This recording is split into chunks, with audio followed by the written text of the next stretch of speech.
So why do we celebrate holidays for 2 days in the diaspora? All Rabbi? right. And diaspora also needs to be defined.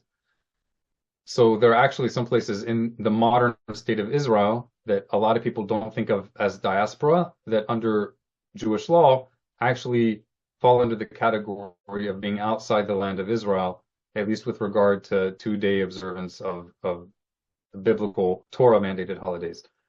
So the reason why we do it is sort of multifold, but it basically comes down to preserving in the national consciousness of the people of Israel the way in which we safeguard against violating the decreed day of the Torah mandated holidays in a scenario where the messengers of the Great Sanhedrin had not yet reached your locale.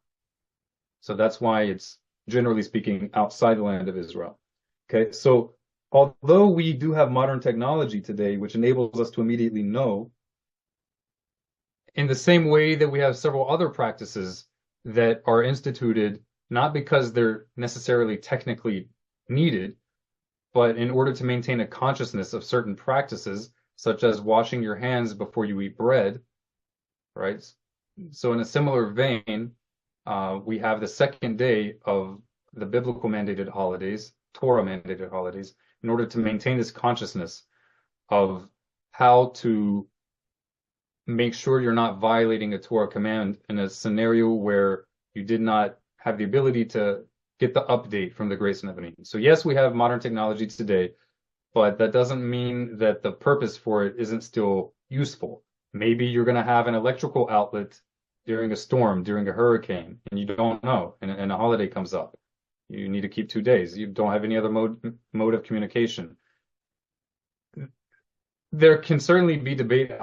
I'm not against the debate of whether or not in other situations, when you're not in that kind of a situation, maybe there's room to be lenient. There are some modern Orthodox rabbis who are more lenient. It's usually associated with less serious or less devout movements of the Jewish people.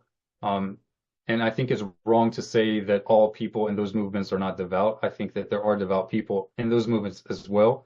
And for whatever reason, they're not associated with Orthodox communities.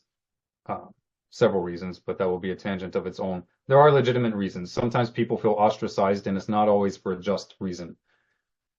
So that's that.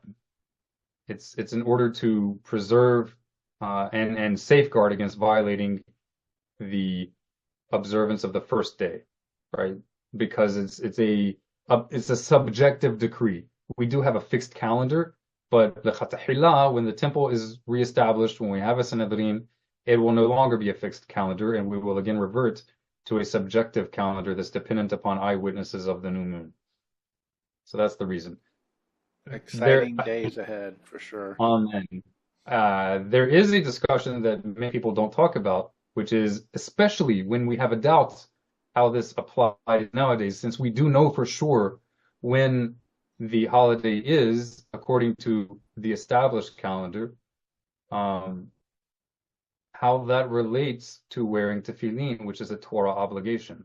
So I know people who will wear tefillin on the second day because they know you're obligated to wear tefillin on the second day.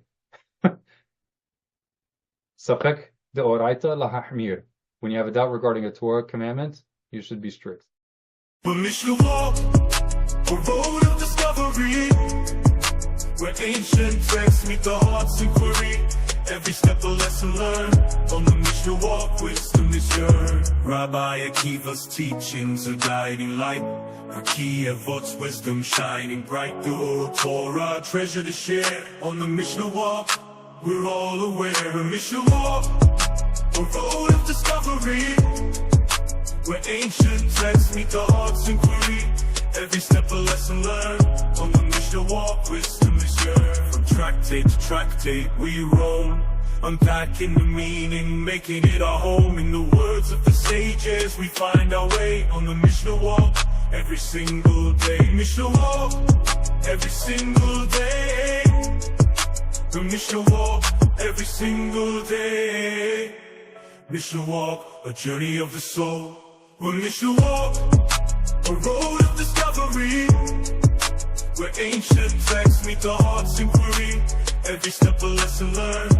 On the Mishnah Walk, wisdom is shared.